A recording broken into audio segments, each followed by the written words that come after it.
That was great, wasn't it? We can clap. It's good.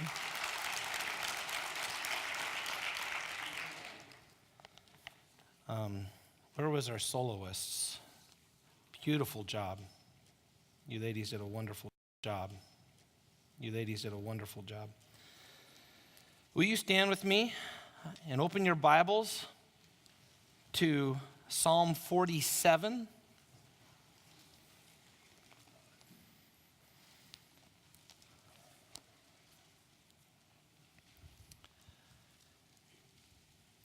This is what the sons of Korah write.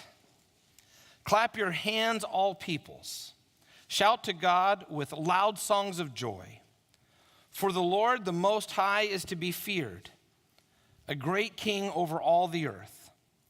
He subdued peoples under us and nations under our feet. He chose our heritage for us, the pride of Jacob, whom he loves. Selah. God has gone up with a shout, the Lord with the sound of a trumpet. Sing praises to God, sing praises. Sing praises to our King, sing praises. For God is the King of all the earth. Sing praises with a psalm. God reigns over the nations.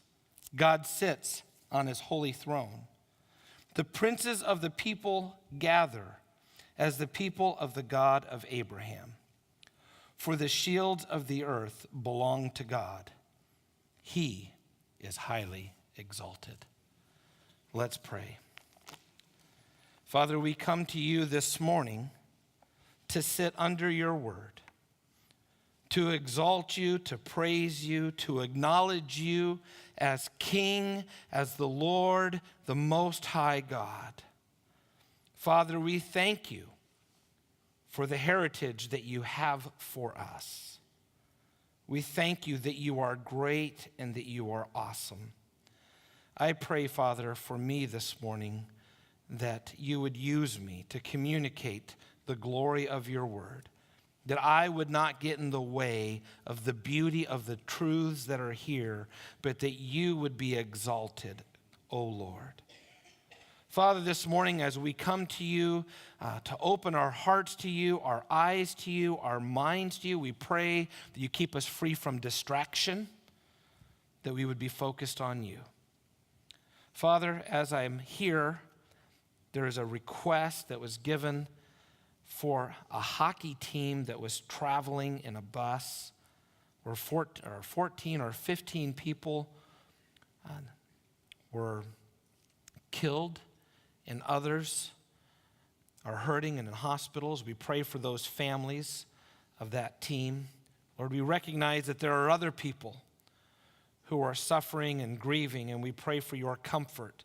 Lord, this nation, this world needs your comfort and your peace. We need your hope and your joy. In Jesus' name, amen. You may be seated.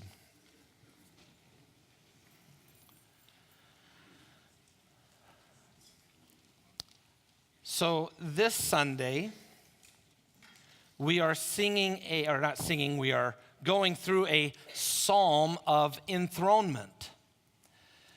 It's a psalm of a coronation of a king. There are other enthronement psalms in Scripture, Psalm 93, Psalm 96, Psalm 97, Psalm 98, and Psalm 99. Those are other enthronement psalms, but this psalm is a picture that the king has ascended to his throne. If you have an ESV Bible, you will see that some of your letters have a capital K for king there. And this psalm is a prophetic psalm. It's a psalm that is prophetic in two aspects. The first aspect is that the king, the rightful king, the true king, I would say King Jesus, has ascended to his throne. So it's prophetic of Jesus' ascension. Last Sunday, we spoke of Jesus' death, of his burial, and 3 days later, rising from the dead. Well, this Sunday, I'm speaking on the ascension of Christ to his throne. Though this happened 40 days after Jesus rose from the dead. After Jesus rose from the dead, he spent 40 days with his disciples. And he appeared to more than 500 at one time.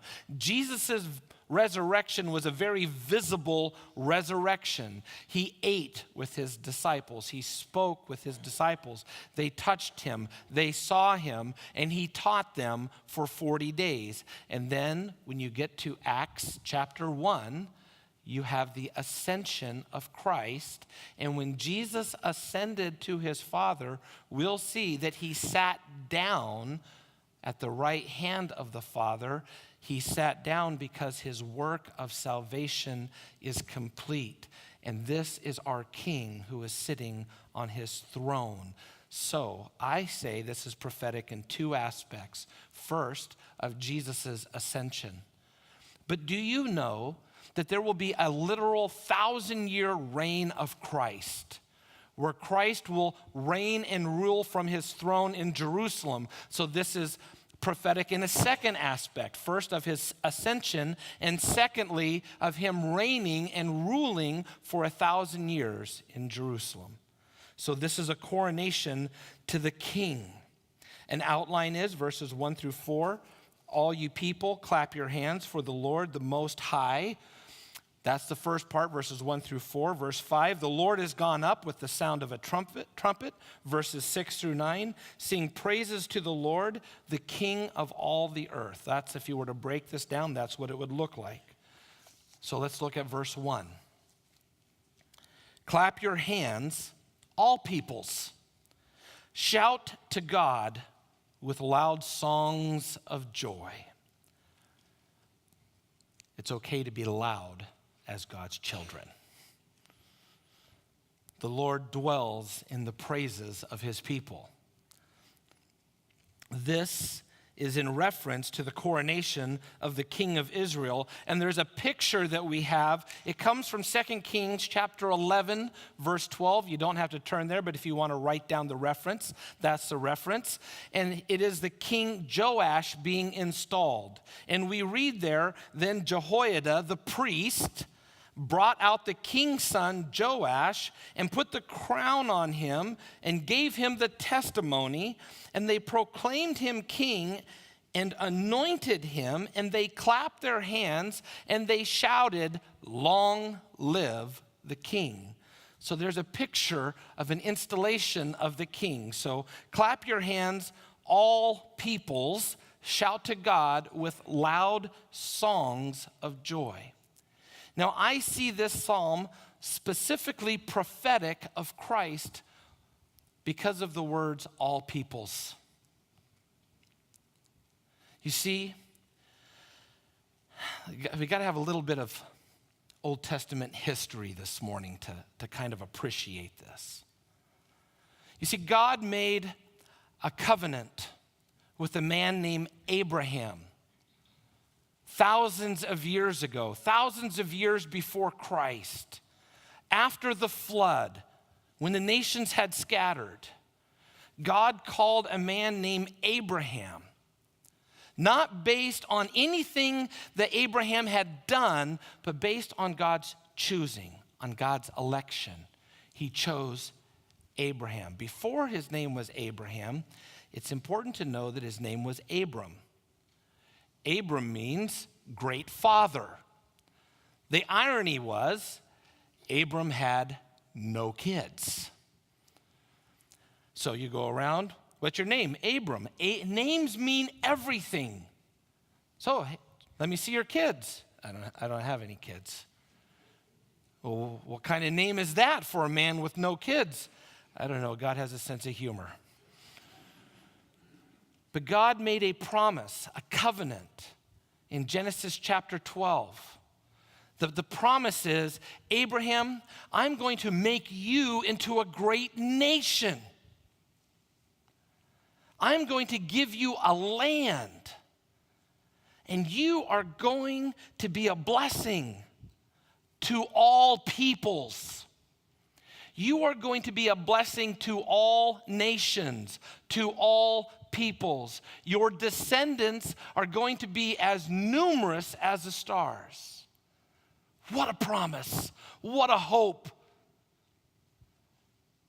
And then he waited. And he waited. And he waited. And then he wondered, did God forget? Did God remember that he made this promise to me? I mean, God called me and he made this promise and nothing's happening. And his wife's like, well, hey, maybe we should take matters into our own hands and maybe we should help God out. And I've got this novel idea. And Abraham says, okay, I like that idea. And he goes and he fulfills that idea and he gets her servant pregnant the wrong way. He didn't trust God. He didn't believe God. He didn't hope in God. And so that was not the child of the promise. God came again and said, this is what's going to happen. And Abraham's wife, who was too old to have any kids, laughed because she thought the idea was just ridiculous. It was impossible. She laughed. Guess what happened? She got pregnant. And you know what she named that child? Laughter. She named him Laughter. God has a great sense of humor, apparently. And Isaac, the chosen one, God said, you're going to have 2 kids. And the younger is the one I've chosen. So he had 2 kids, Esau and Jacob. Jacob was crafty, manipulative, a little bit of a deceiver. He was a mama's boy. He was. Esau, his brother, Esau means big red. Esau came out a red-headed hairy beast, a man-child, right at birth. Dad was proud. Look at that boy. That's my boy. This boy could hunt. This boy could kill. This is a man's man. That dad's like, that's my boy. That's my boy. His brother was in the kitchen with the spoon, and mama's going, that's my boy. That's my boy. And they took matters into their own hands, and they lied, and they deceived, and they manipulated. And Jacob stole his brother's birthright and lied, and then his brother got angry. And his mom said, you better get out of here. That brother of yours that can kill anything is mad at you. You got to get out of here. And so he fled. And fleeing for years later, God never abandoned the promise that he gave to Abraham. I will make you a blessing. I will make you into a great name. All of the nations, all of the peoples will be blessed by you. I will give you a land. And God never gave up on that blessing. And God pursued Jacob, not because of what was in Jacob, but because of the promise of God and the covenant of God and the election of God. God chose Jacob before he was born. So they did my favorite sport, wrestling. Jesus came after. And they wrestled. It was more like an MMA match, and Jacob tapped out when his hip went out of socket. And God changed his name from Jacob to Israel. It's important to understand this. Israel became a nation. They were wandering, and then they went into Egypt, and they served in Egypt from the line of Jacob. Jacob had 12 kids. They were in Egypt for 400 years, and they became in slavery, and the nation grew to over 1 million men. That doesn't include women and children when they fled Egypt.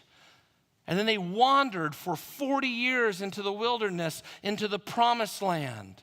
And they were led by the priests, by the judges. And then the nation of Israel, God's chosen, said, we kind of like to be like everybody else. We want a king. So God gave them a king, and then there was a king. And at the very beginning, there was this promise that started in Abraham to Isaac, to Jacob, from Jacob to Judah, from Judah to David. David was the rightful king.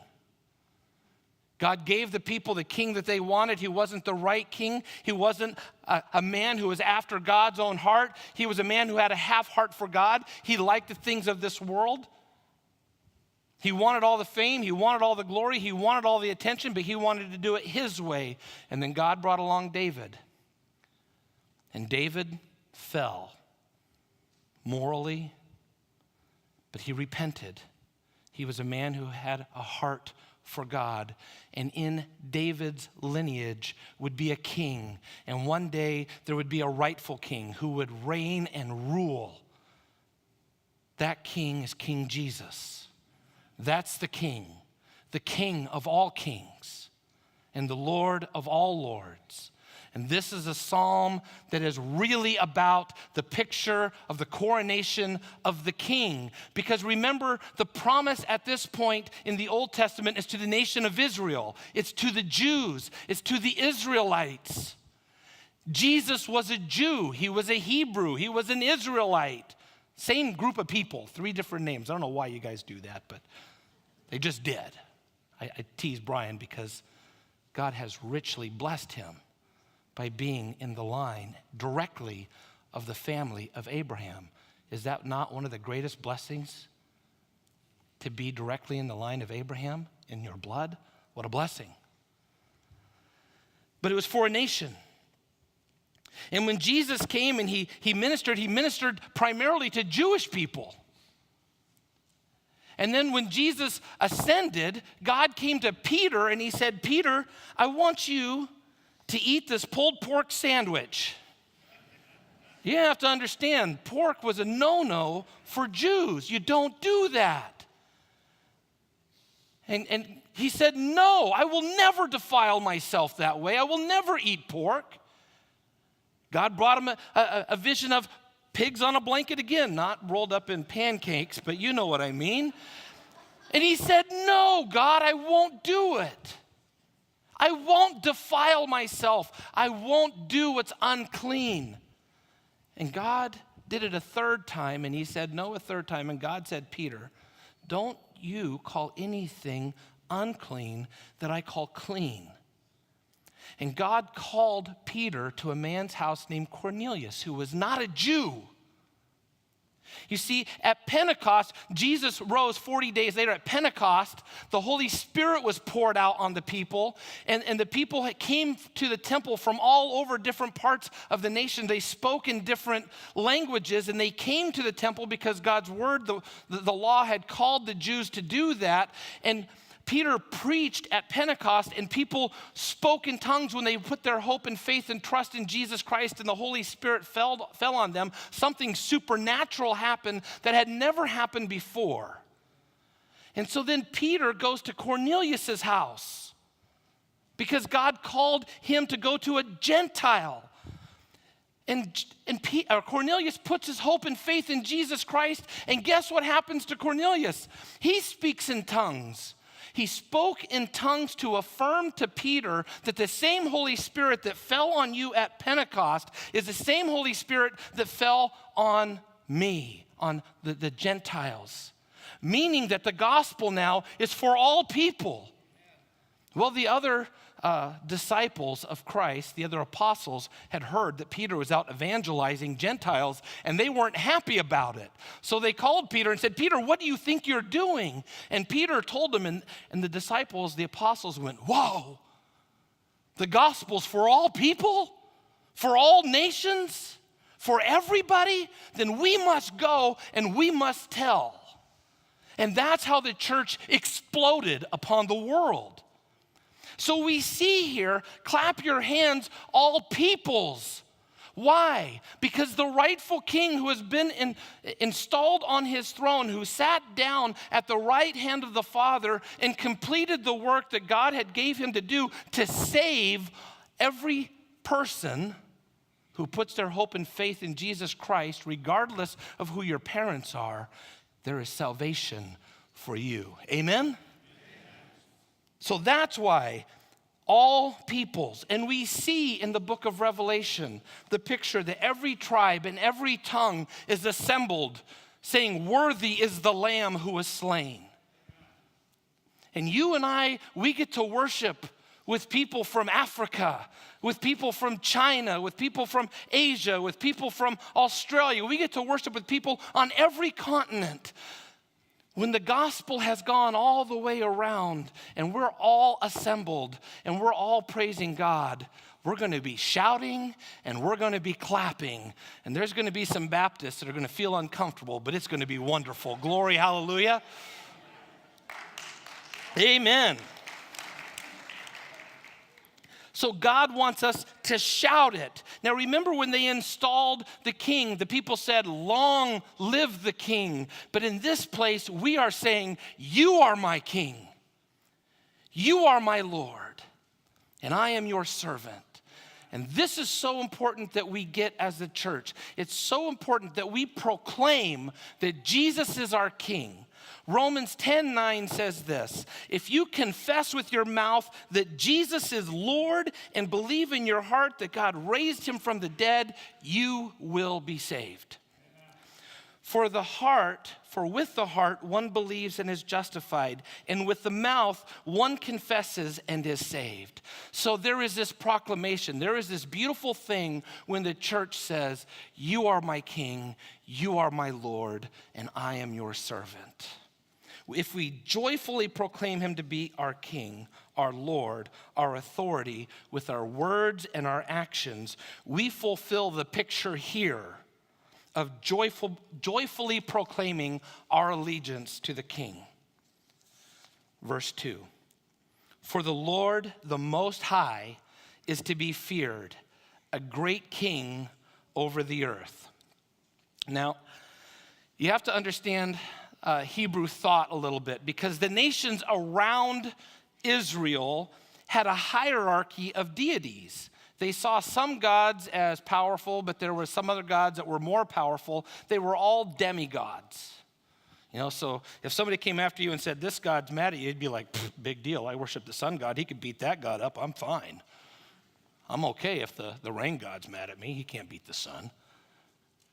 But here, what he's saying is this. The God of all gods, the authority over all principalities, is to be feared. He is a great king over all the earth. This is saying that Yahweh is more powerful than all gods, and he is more powerful than all earthly authorities. And if the king is over all known gods and over all earthly authorities, then he is God Most High. He is the King of Kings and the Lord of Lords. Amen? Verse 3. He subdued peoples under us and nations under our feet.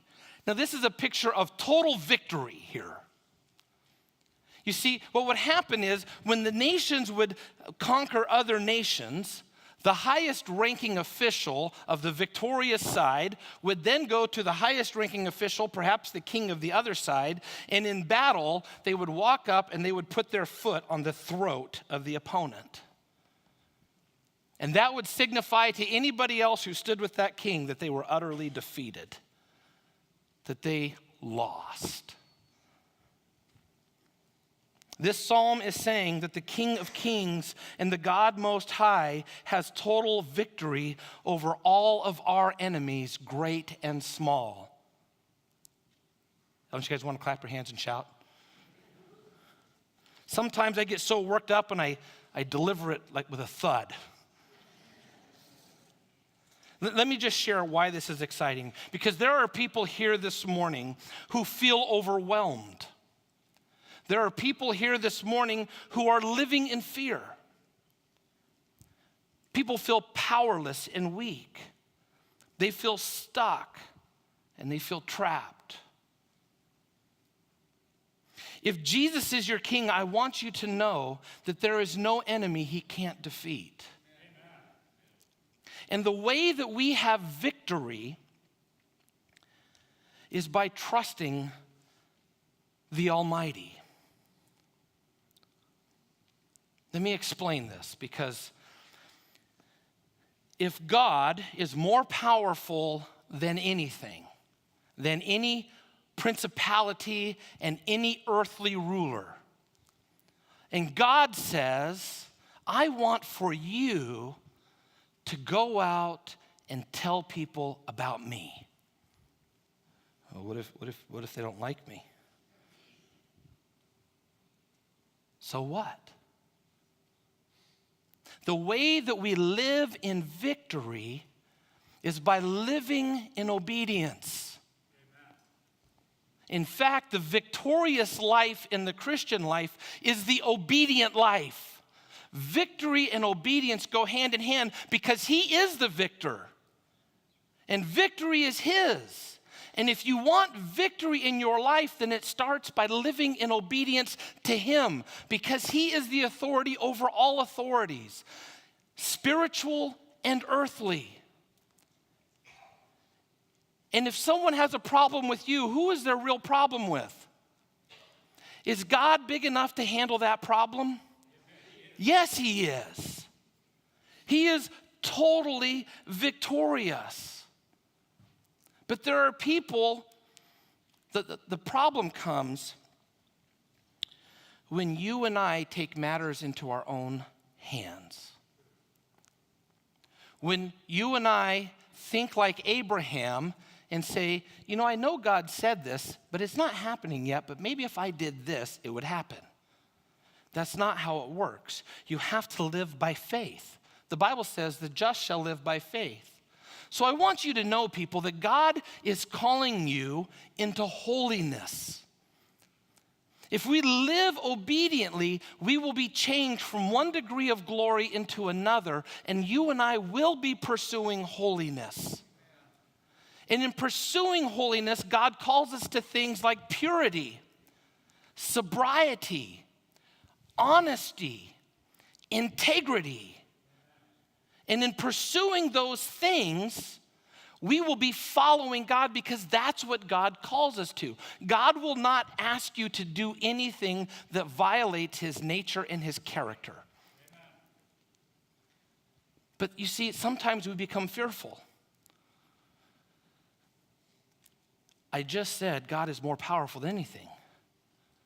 If you're fearful of something, you have a poor perspective of how powerful God really is and just whom you worship. Verse 4. He chose our heritage for us, the pride of Jacob, whom he loves. Selah. Selah means think about that. Now, at first, when we look at this, we go, what's there to think about? Let me share with you how awesome this verse is. Notice what it says here, the pride of who? Jacob. Let me share with you why that's significant.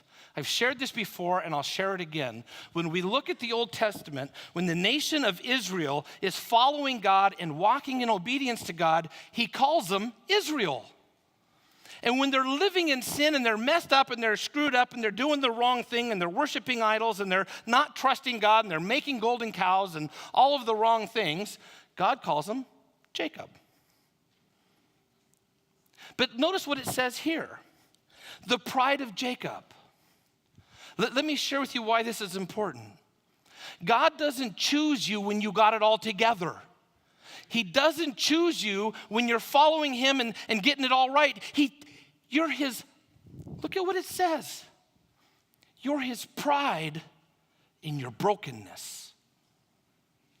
You see, the nature and character of God, one of the things that's the nature and character of God is to be a redeemer. And in order for him to get all the credit, he can't get you when you're all right. He's got to get you when you're all wrong. And when he gets us when we're all wrong and he changes us, he gets all the praise and he gets all the credit. So this is an amazing thing that God loves you based on him loving you, not based on what you've done to earn his love. Think about that. The pride of Jacob, whom he what? He loves you so much that he gave his one and only Son. There is no greater expression of the Father's love than sending his Son.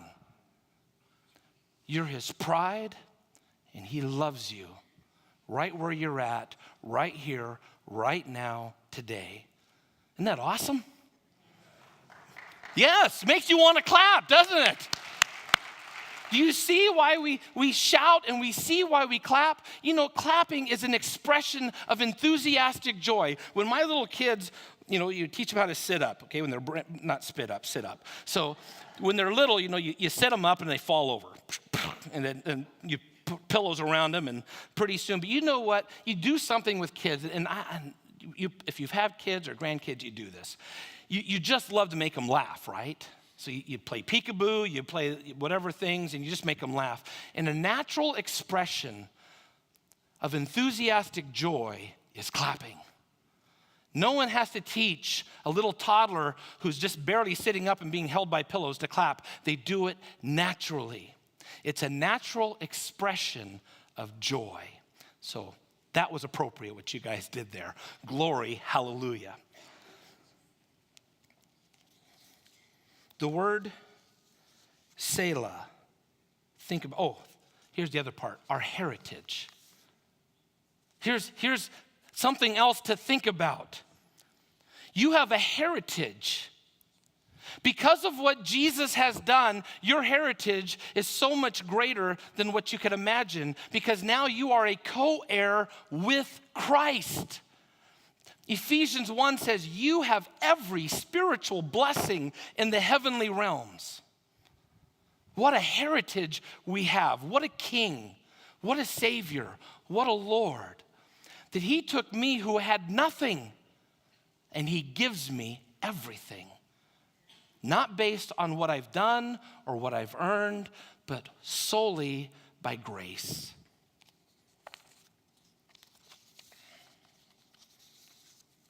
Verse 5. God has gone up with a shout, the Lord with the shout of a trumpet.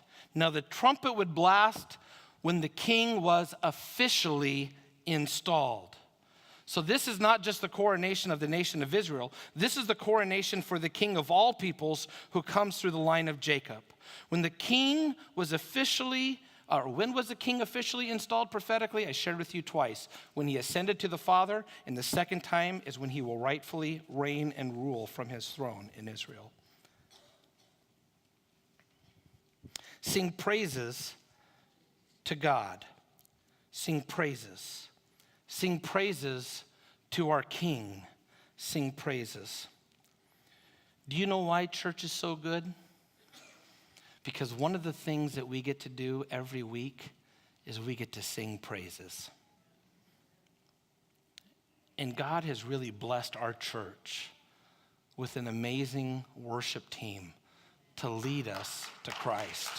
Amen. Verse 7. For God is the King of all the earth. Sing praise to him. Now think about that. Think about the word king. The word king implies a kingdom. If there is a kingdom, then there is a citizenship. If there is a king, then there is authority. If there is a king, there is a military power. And if there is a military power, then you and I have protection. In terms of a kingdom, you and I have to realize that if Jesus is our king and he has a kingdom, then we do not belong to this world. The Bible tells us what is seen is temporary, but what is unseen is eternal. This means that we do not live for what this world has to offer. This world, you will never have your best life now. So don't buy that book. The best life you will ever have is in paradise, is in eternity. That is far better than this world. Let me tell you, this world that we live in is corrupted by sin. It is stained by sin. All of creation is groaning because of what happened in the garden when Adam and Eve disobeyed. It is corrupt. Now, are there beautiful aspects? Yes. Are there wonderful aspects? Yes. But what is to come is so much better. If there is a king, then there is a kingdom. And his kingdom is not of this world. If there is a citizenship, then that should be my identity. Now, I'm very proud to be an American. God allowed me to serve for a short time in the Navy with many wonderful, wonderful soldiers. But my identity, my ultimate identity, is not as a Washingtonian. It's not as an American, but it's that as a child of God. I call myself a Christian, meaning that I take the name of Jesus Christ and he becomes my identity. Not only that, I belong to him. If you've ever served in the military, you get the understanding of ownership. When I was in the military, I had heard, it didn't happen to me fortunately, that if you got a sunburn, you could be in trouble because you were government property. So I put sunscreen on to make sure that I never got in trouble to experience that. But let me share with you something. If you belong to God, then there is a sense in which he owns us. In fact, the Bible says that he purchased us with his blood. If there is a king, we have authority. Now, one of the words that has been tarnished by our culture today is one of the most beautiful words in the Christian life. Our world would say it is a word we can do without because it is condescending or belittling. It is a lie, and we shouldn't believe it. The word is submit. It's an absolutely beautiful and glorious word in the church and in our homes. In fact, in September, we're going to go through a series as a church on the family, and this word is a key word, submit. If there is an authority, then I must submit to that authority. It shows that I'm under authority. The way that people know that I'm under authority is I am obeying the authority that is over me. Being submissive is not condescending. It is not belittling. It is not stripping of power. It is not stripping of dignity. It is not stripping of worth. If anything, if you're under authority and you're obeying that authority, what you're proclaiming is the goodness of that authority. Amen? So submission becomes a beautiful word because it's a word that we use to glorify God. I submit to God not in fear or terror, but in trust and hope and faith. Let me share with you something.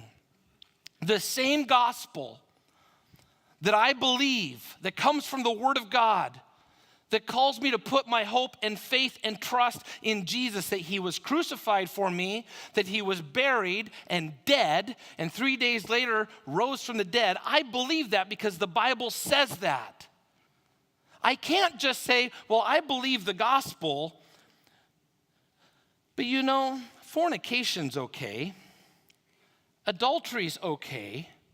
I cling to the gospel because the Bible says it and I believe it and I follow it. If you cling to the gospel because the Bible says it and you believe it and you follow it, then you cling to purity because the Bible says it and proclaims it.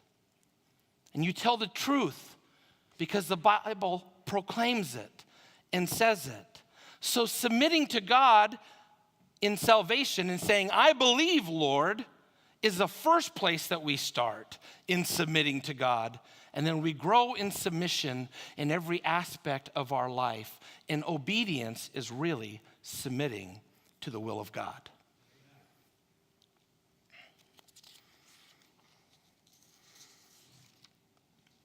If there is a king, then there is a power. There is a military presence. Now, I won't go too long on this one, but let me just share with you. The book of Daniel shows us a picture. Daniel is praying, and nothing's happening. And then Gabriel shows up. Gabriel's, if you don't know it, he's an angel of the Lord. And he says, I would have been here sooner, but we were in a huge battle going on, and your prayers were sustaining us. There is a spiritual battle that is going on. Our battle is not against flesh and blood. If there is a king, then there is a military presence. And we should be in prayer because we are spiritually attacked. And if you have a king who has an army and you say, I'm yours, Lord, and he says, I love you, I know that, I'm sending help. If we're a child of God and he's our king, we can cry out to him for help and he will send protection. Verse 8. God reigns over the nations. God sits on his holy throne. He is over all authorities and he is for you. He is pleased with you. He loves you. And he protects you. In Romans 8, verse 31, we read, if God is for us, who can be against us? The very God who made the heavens and the earth. The very God who makes nations rise and nations fall. The very God who created your DNA. The very God who has the power to command all of the galaxies and universes at his fingertips. That's the God that is for you. That is the God that loves you. That is the God that protects you because he is your king and he is your God. Verse 9. The princes of the people gathered together as the people of the God of Abraham.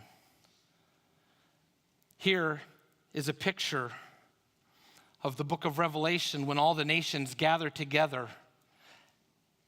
The same way that Abraham was able to come to God is the same way that you and I are able to come to God. How did Abraham come to God? By faith. And the same faith that Abraham had is the same faith that I have. And if Jesus Christ is your Lord and Savior, it's the same faith that you have. Abraham believed God, and in faith, he responded. Look at the second part. For the shield of the earth belongs to God, or belong to God. He is highly exalted. Now, the shields of the earth is a poetic term. It just means, it's just a poetic way of describing the armies of the nations that would attack Israel. So, for the shields of the earth belong to God. You have enemies. Do you know there's people that don't like you? You know why? Because the darkness hates the light. And let me just share with you something. When you live in obedience, when you follow God and you trust God and you obey God and you're pursuing holiness, you're being a witness. You're being what Jesus said when he said to be a light. When you do that, you're letting your light shine. And the darkness hates the light. And if you live for the king, you will have an enemy. In fact, the Bible says that the devil is our enemy. But not only that, there will be people that you like, that you love, that won't like you because you're being a witness. It could be a family member. It could be a spouse. It could be your parents. It could be your boss. It could be whoever. You're going to have people that don't like you because you love Jesus and you love God. If you've experienced it, say amen. If you haven't, you will one day. What the psalmist is saying is that God owns your enemies. For the shields of the earth belong to God. It's an expression in poetry of saying he owns them. Let me share with you. We still use that language today. I love watching my son wrestle, and he's usually pretty good when he's not hurt. And usually, whoever he wrestles, he owns. Do you get what I'm saying in that? When my son steps out on the mat, and whoever steps out on the mat, usually my son owns that person. He has his way most of the time. Now with God, he owns his enemy every time. So when it says, for the shields of the earth belong to God, what it's saying is our enemies aren't our problem, they're God's problem. Your accusers are not your problem, they're God's problem. Your fears are not your problem, they're God's problems. Your failures are not your problems, they're God's problems, and he's big enough, he can handle it. So if God is for us, who can be against us? When you leave here this morning, there should be a little bounce in your step. Your shoulders should be straightened a little bit. Your knees should be stronger. You should be walking straighter, knowing that the God of all gods, the God of all armies, the God of all powers is your God, and he's for you. And he has given you everything you need for life and godliness. So go out and live for the King. Amen?